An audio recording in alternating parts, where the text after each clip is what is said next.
Guys, we are live. Lovely. Hey everyone, welcome back to the third day of our VREM virtual festival. We're here in our virtual location. I'm here in Hamburg and I have three guests, as you can see, from Denmark, from Copenhagen. These are the guys from Martyr, amazing VR company. They're working in very different scenarios and they're going to tell you a little about a very special project. This project was actually supposed to take place here in Hamburg. We wanted to invite this performance here to Hamburg, and now, since we're going virtual, we are presenting it in the virtual world. And it is a cooperation with CPH Docs Festival in Copenhagen, and it is made possible by, in the context of the German and Danish year of friendship. So I just hand over to you guys. I'm very looking forward to this presentation, and see you guys in a second. Thank you, Ulrik. Hello, everyone. Just floating to the stage. My name is Damsbo, and I'm the lead producer at Martyr. Together with me on stage is Jakob la Cour, who's actually his own studio, who's going to talk a little bit later, and then Johan as the anonymous bot over there. Johan is the director of the piece Martyr that I'm going to talk about. Can everyone hear me, or if there's any problems, let me know. Great. Couldn't hear you, but sounds good. So, we're very unfortunate that we couldn't be able to show this piece. Of course, in these times, location-based virtual reality is not the easiest to show, especially since our performance, Martyr, was a dinner performance, which means we wanted to serve food, we wanted to have a 1 hour long session, and restaurants are closed. So the premiere at the Copenhagen Docs was cancelled, and now we're waiting for a premiere later this year. So, but I wanted to take you through some of the elements of this piece as a teaser and as maybe a case study for you, but also to talk a little bit about what virtual theater and virtual performance might look like, and how we might imagine this in the future. There's a little bit of echo. I'm just going to take my headphones off. I'm not taking my head off. So, well, what we're going to talk about is who Martyr is. We're going to talk a little bit about the starting point of this piece, and we're going to talk about how we got there, and how the story came about. Then how we started testing it, and how we now imagine it going virtual. Martyr basically started working with VR 2014 when the Oculus Rift 1 came out. This is our first piece called The Doghouse, which is, funnily enough, also a dinner. But this is a dinner between 5 people around a dinner table where you can either embody the father, the mother, the 2 brothers, or the new girlfriend. In this piece, 5 people sit together in real time and experiences this slice of life of a very shameful Danish dinner, and afterwards they talk about what they experienced from that perspective, which are subjectively different from each other. This was directed by Johan, who's on stage over here.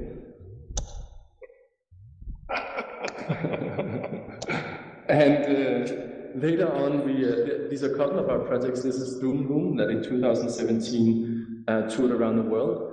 This is a project based very much on the fact that we could now run these Gear VRs for people where it was easier to put a lot of people through. So we had 6 people coming through every 30 minutes in a very weird ceremony where they would be guided to their afterlife, almost like a collective suicide happening in VR. But this was also a combination of performance design, where we had performers facilitating the experience through this VR performance. And then thirdly, as a case for us, who we are, we designed the world's largest free roaming VR installation, art installation at Copenhagen Contemporary in 2018. This project called Anthropia featured 5 chapters made by 5 different artists, where you as an audience were lost in a world and could explore for as long as you want. This lasted normally around an hour, and people walked with backpacks and vibes around this space, exploring a sort of pseudo-real, pseudo-virtual space that also unraveled as people were walking through it. So in a way, dissolving reality through the use of mixed reality. So our work has been really well received, but it's always been very location specific. It's been work that has to be seen on location, and it has to be experienced with a very strict facilitation, because it's almost like a theater play. But we wanted to sort of do something that took advantage of some of the technology that was coming out, and especially we wanted to do in our new work, Martyr, we wanted to work with the quest, since the way it sort of handles and the way it's easy to use and easy for facilitators and so powerful in its 6 degrees of freedom, we felt this was the obvious choice for us. And so we knew we were going to build something for this. We also knew that we wanted to build a multiplayer function so that we had the audience all together in the same space, being able to see each other, what we call co-presence. So that was something we knew also. And then secondly, we knew that we really wanted to work with more senses than just the eyes and the ears. We wanted to explore sort of a full haptic sensory input system. So we wanted to bring food into the mix. And this is where Apollo Bar, a Danish really amazing restaurant, and a chef called Frederik Villebras came into the picture. So together with him, we started exploring how food and VR could mix. And that was all we knew. So what we did was that we decided to go out and try to test as many things as we could. We found some funding from what's called the Future Food Innovation Lab and from a Danish innovation house called InnoBooster to explore food and VR together. That's all we knew. And InnoBooster was actually specifically on this co-presence idea. This is just a picture of the interface we built for how you could facilitate a location-specific experience. So this is a working interface for a handler, how you can change scenes and you can explore what the different people are seeing at different times in the VR experience. So we had a couple of different labs or sort of like test workshops. One of them was where we tried to test what oysters might taste like in VR if you changed how the virtual environment looked. So for instance, if you're in a salty space, do they taste more salty? If you're in a sweet space, do they taste more sweet? And the results from this, together with Aalborg University, were disseminated, and we found out that it actually was true that people had different perceptions of the food depending on what virtual environment they were in. They would taste the oyster more salty or sweet, depending on what kind of virtual environment they were in. Also, we also explored ice cream and the synchronization of ice cream and what the appearance of ice cream might do. Specifically, we were interested here in creating a narrative story around eating the ice cream. So we built 2 scenes, one where you're in a baby stroller with mom and dad who are very mad at each other, and you eat the ice cream as they're fighting, basically. And one same scene from the baby stroller, but what mom and dad are very happy and kissing and very much in love. And then we A/B tested this on the audience to see whether they would have different memories of the taste of this ice cream depending on how the story of the virtual environment was. And again, we found that when people were eating the ice cream in the happy scenario, they were much more happy about the taste and the ice cream that they had, and it gave them more sweet nostalgic memories from their own childhoods. Opposite, if they tasted the ice cream in the bad scenario or the sad scenario, they felt like it was bitter, that it was more sour, and that the taste more resembled the feelings that they had as babies in this baby's carriage. Very weird, but very interesting. Of course, this didn't get us that far, other than that it was really fun to do. So we also did a shitload of prototyping. I'm not going to go through all the prototypes, but just to give you an idea of how hard it actually is to start putting these worlds together, we had to figure out, for instance, well, how do we hold on to the food? This is a test done with leap motion. Can we hold on to food in real life using leap motion? We tested whether how the spatial layout of people would look like in the final version. We tested, I can't even see what this test is. Oh yeah, an oyster singing. Can an oyster sing if we sing with it? We tested the classic banana test. Can we key out a banana so we can use live feed to project the food inside VR? We tested what it would look like if you had a 3D object in a film. Could that be something you could pick out of a film? We tested volumetric video performance on the Quest, and we were still stuck. And then we started feeling that we had a problem. We started feeling like this guy. Because we knew that we were missing a story. We were testing and testing and testing, but we didn't really know what we were trying to tell. So we had this syndrome called anadola-fokalphia.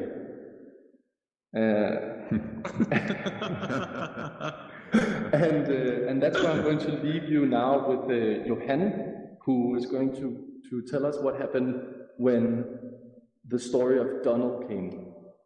So I'm going to change my avatar into Johan's. Johan? Yeah.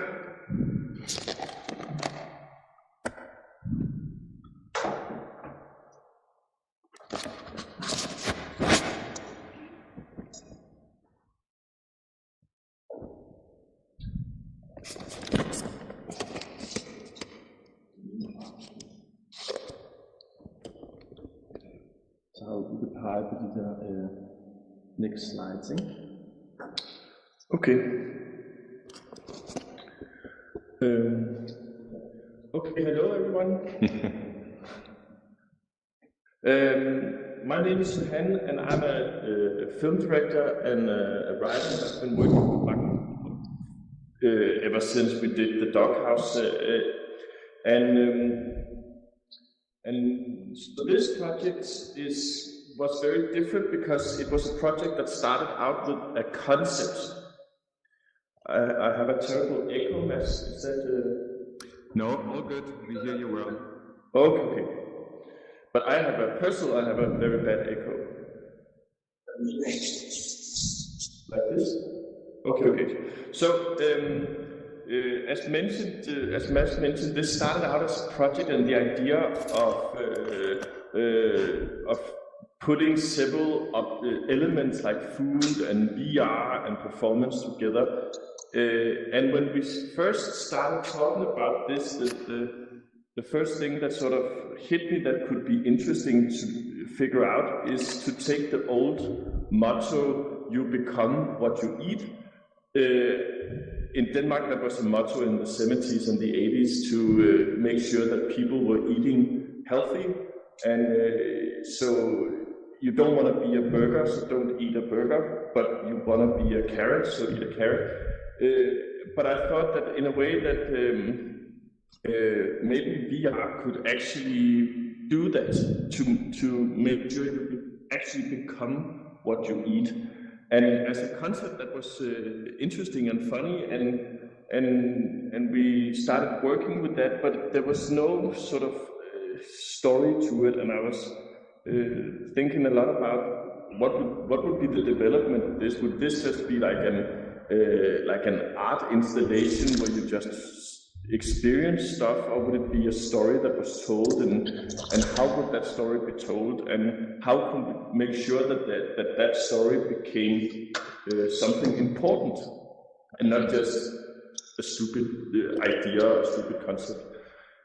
So we the next half year we just developed so much side by side with the different prototyping. We developed all kinds of different stories.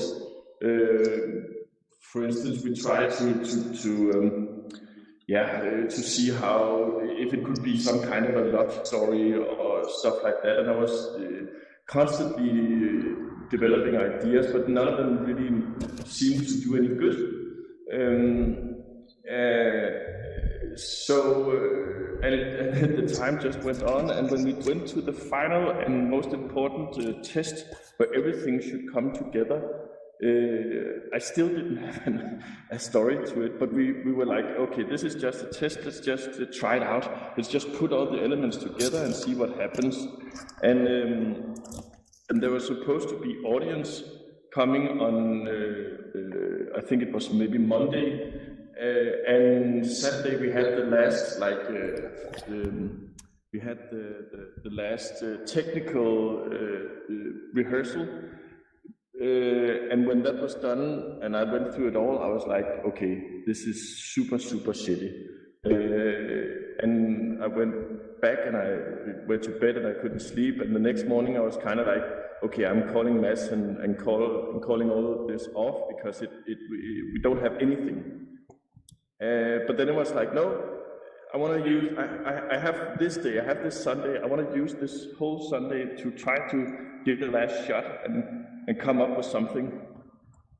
And I did that, and then all of a sudden, because I don't know why, but we had been working with as you saw, like ducks all the way, and suddenly I just remembered this story from my childhood, where I had a pet duck called Donald, and I was walking around with Donald under my arm, and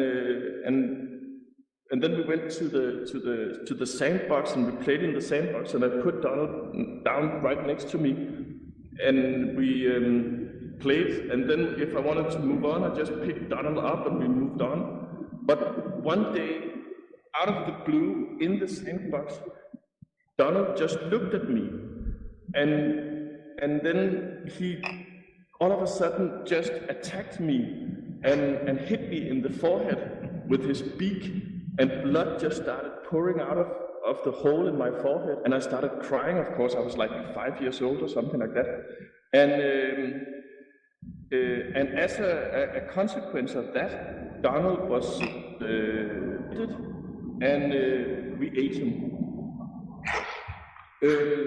And that was just something you do. You eat ducks. But I was like, I remembered that story, and I remembered that we had to eat duck that night, and it was really weird to eat my friend. And I was like, I think I just forgot it at that time, but it's been a story that sort of kept on going. And then I remember it, and then I was like, why did Donald actually attack me? What was it he was actually trying to say to me? And then I realized with this setup and with these VR things, I can actually become Donald, and I can experience this whole thing from Donald's perspective and try to understand what it was that Donald was saying to me by attacking me. So Martyr is sort of like the exploration of why Donald attacked. And as we are sort of investigating and exploring this subject, we serve duck to the audience. So they eat duck along the way, and then finally we give them an ice cream as a dessert, and poof, they turn into a duck. And then they experience the whole story from the duck's, Donald's perspective.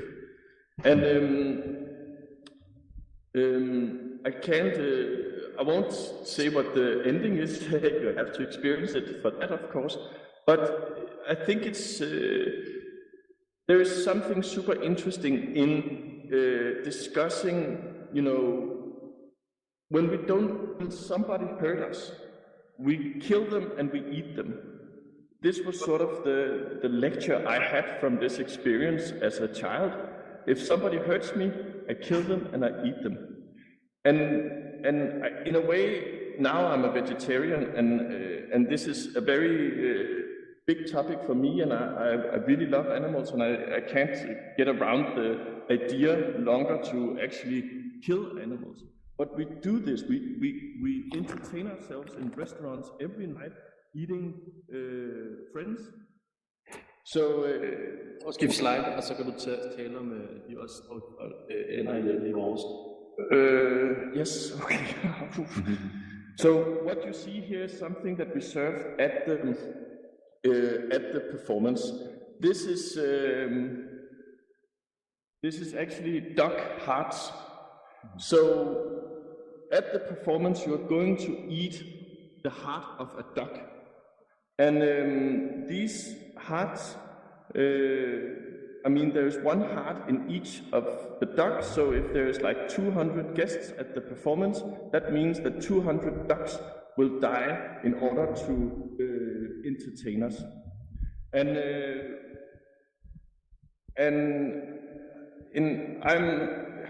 I don't want to be like how do you say that? Moralist. I don't want to say to people that this is wrong. I just want people to accept Jakob la Cour. I just want people to be conscious about what is going on. This is, I mean, people can eat whatever they want to eat, but just be conscious about it. Yeah. So the next slide. This is from when we did the test, and as you can see now, these are the people at the floor. They are ducks with wings, so they can flap around and play with each other. And because of this, that Mads was explaining, people can actually see each other and play with each other as ducks. It's not a game. But Mads is saying, so this is how it looks like in the VR world. You can see the ducks. This was an earlier prototype, but it's something like this. And then you are in a duck group and you play together. But the thing is, of course, that this is not a game. Because there is ultimately death involved in the game of being a duck. Mads, I don't think I have any more. Yeah. No. Okay. Mads is taking over now.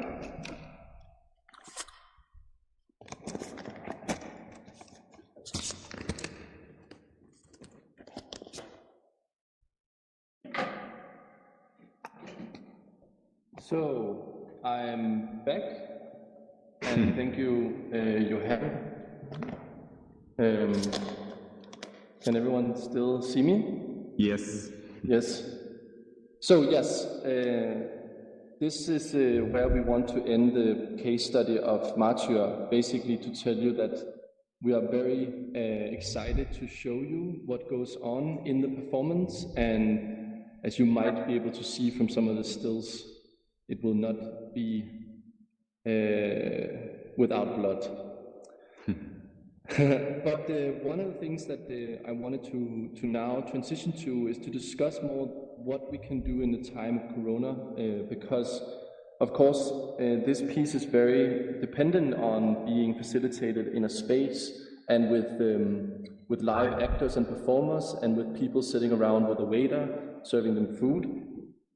But we actually are starting now to, in this time we've had to sort of think about it, we've started to develop a virtual version of Martyr where a location like this, or maybe like the Center in Montreal, who has a kitchen, can facilitate the experience without us actually having to travel there.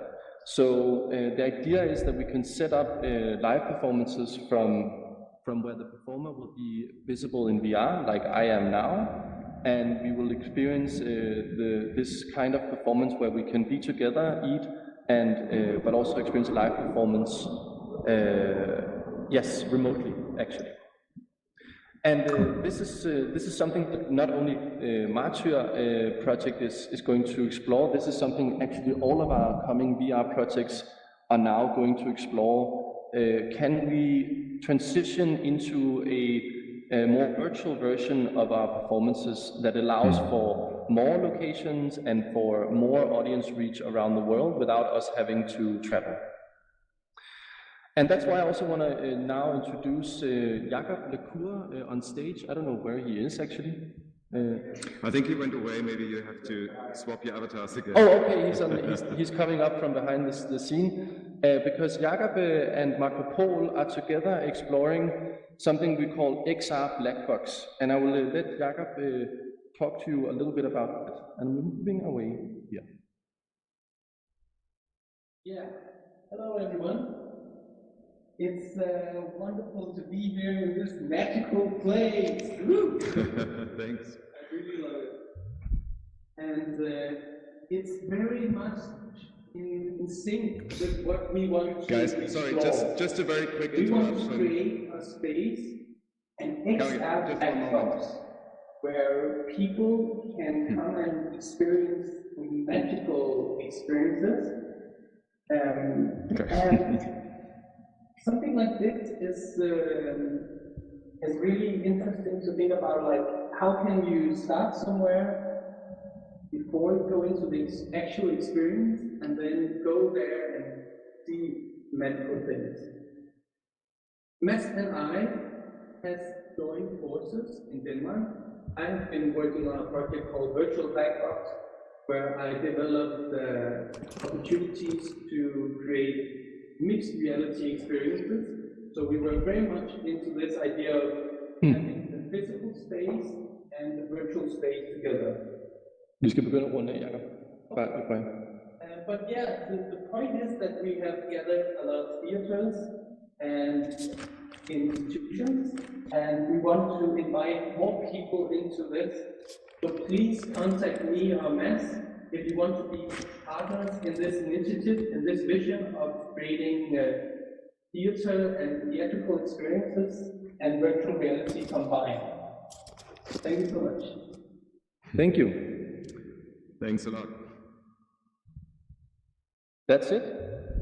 Thank you, guys. Thanks so much for telling us all about the project. I'm still very, very sad we couldn't invite you to Hamburg so we could actually showcase it here, but I'm excited to see what you're going to do in the virtual realm and how your project is going to evolve. So, guys, thank you so much for joining this virtual talk. And we're going to be up next at 4 o'clock. We're going to have a virtual showcase from Knattrup about pieces with music and VR. See you later. Bye-bye. Thanks again so much. See you later. See you. We'll stick around for questions if you want.